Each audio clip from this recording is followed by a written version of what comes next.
எனக்கு தமிழ்நாடு கவர்மெண்ட்ல யார் குற்றம் சாட்டுறாங்கன்னு தெரிஞ்சுக்கணும். ஏன்னா சும்மா பம்பு கேட்கல. கவர்மெண்ட்ல இருக்கிறவங்களே இப்பேற்பட்ட புரியாமையை வெளிப்படுத்துறாங்கன்னா எனக்கு பயமா இருக்கு. இப்போ பத்திரிகையாளர்களா நீங்க கேள்வி கேட்கறீங்க, என்ன அவங்க சொல்றதை நீங்க கேட்கறீங்க, தப்பு ஒண்ணும் இல்லைங்க.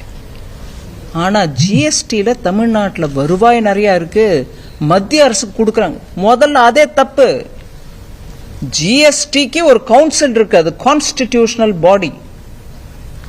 கலெக்ட் பண்ற ஒவ்வொரு வரியும் 50% சென்டருக்கு 50% ஸ்டேட்டுக்கு போயிடுது. எங்களோட வர 50%ல திருப்பி 41% ஸ்டேட்டுக்கு போகுது. சோ நீங்க கால்குலேட் பண்ணிக்கங்க, 100 ரூபாயில கிட்டத்தட்ட 72 ரூபா ஸ்டேட்டுக்கு போயிட்டு இருக்கும்போது மத்திய அரசு